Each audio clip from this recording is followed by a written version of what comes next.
Craig Mish along with Sam McQuillan from Legal Sports Report. We're going to dive into the very latest in this discourse between the fantasy sports operators and the different states that are allowing it. A lot to cover here on the show today. But with Sam, we're going to start off with the news that we heard earlier in the week.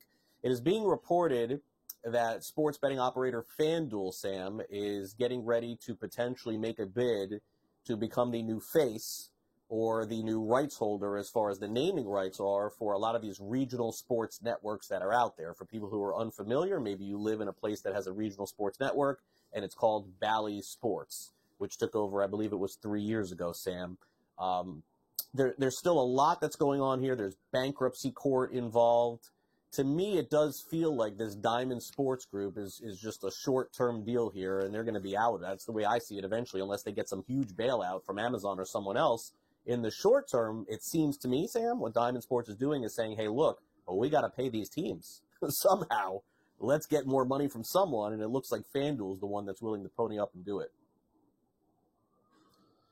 Yeah, Craig, it's a complicated situation, as you just broke down. It's essentially what was reported on Monday by Bloomberg is that FanDuel is very close to a deal to essentially buy the rights or the naming rights to all these regional sports networks. There's about 18 different broadcast channels that Diamond Sports Group owns currently, which operate, like you said, under the Bally Sports banner. These are channels that reach a lot of local TV station and sports viewers in places like Charlotte, places like LA, Atlanta, a lot of cities. Like I use MSG Network to watch the Knicks games, for example. But if you're in Charlotte, you'd be using Bally Sports to watch the Hornets games. So these are a lot of local TV networks that a lot of fans around the country really rely on. But what I have covered this week was that the bankruptcy case that you talked about is going to play a huge part in whether or not this deal actually gets done.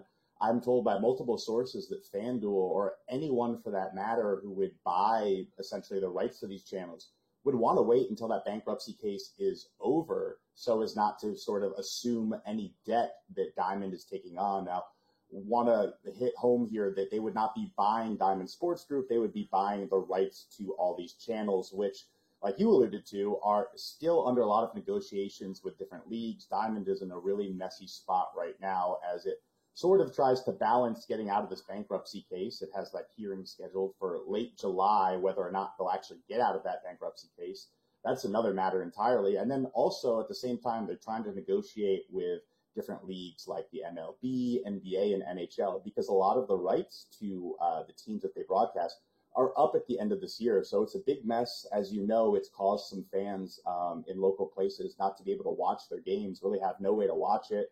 I know Apple stepped in, assuming some of the coverage there, but it's really messy for Diamond. But it would be, on the FanDuel side, it would be a major media move for a company we've already seen invest a lot in media. They launched FanDuel TV last year, I believe now already, which obviously has huge talent like Kay Adams, Chandler Parsons, Shams Charania.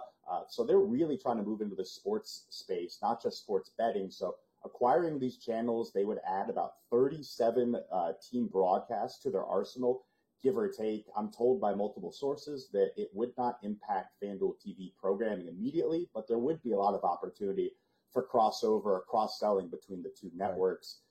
So negotiations are still ongoing, obviously. It seems like we're going to wait till the end of July to kind of figure out what's going on here. But this would give FanDuel a pretty big presence in those major cities I talked about before, which don't have sports betting. Obviously, Bally Sports does their own sports betting, and they were really bullish on this as kind of a tool to get new customers in those places when they first started it. But unfortunately, they've had a lot of problems with the Bally's app and the company at large. FanDuel, not the same as Bally's. It's the biggest sports betting operator in the U.S., so it would be very interesting to see what they do differently here because Bally paid $9.6 billion for this deal a few years ago when they got it over from Fox Sports. I'm told that FanDuel would be paying a very big discount, but FanDuel is very disciplined with their capital, so I have to think that there's a lot in store here if the deal goes down. Yeah, and look, a lot of things can happen here. I mean, this could be a short-term deal, and I can tell you right now that there's a lot of people that are invested in terms of the ownerships for Major League Baseball, the NBA, and the NFL that are rooting against this, Sam. They want this all to fall apart so they can start owning the teams for nothing again. and own the broadcast for nothing and then sell it themselves. So we'll follow this one. All right, what's the latest in this fantasy sports coalition? I know that some states have ruled them not eligible to participate in the states that they're in, and they've come back in different ways. It feels like this is one of these ongoing battles that'll never end. Yeah, the Coalition for Fantasy Sports, which essentially represents all those companies that offer the product you're talking about, the Pick'em product that a lot of states have come out and either banned or really come out against and enforced actions against. They appointed this guy, J.T. Foley, a longtime government relations executive with Las Vegas Sands, to be their first executive director. Now, normally we wouldn't be spending much time on a lobbying group hire, but what Foley said in his press release I thought was really poignant, and it's clear that it signals a major pivot, not just for this group and these companies, but in this battle overall. He has experience lobbying in states like Texas, Florida, and New York quite successfully on the gaming side, and was also instrumental in getting the Las Vegas Raiders to move to Las Vegas. He helped secure the funding for that stadium. So this is a guy with a lot of experience, a lot of connections that this fantasy group is now adding. Now, they spent the last year sort of trying to work with regulators, negotiate with regulators, figure out how they could get these controversial pick'em games, which a lot of states have deemed as sort of de facto prop betting, how they could get them to stay. They didn't have much success in that department. They moved in a lot of cases to free-to-play versions, peer-to-peer versions that make the companies a lot less money. So what I've been hearing kind of on the ground in this whole, debate debacle for a while is that they were going to try to move to get new laws passed next year when the state houses come back together to make laws. It's really hard to get laws passed, obviously, but if you have a guy like this on your side, it could be a very big help, a very big start in the right direction for them.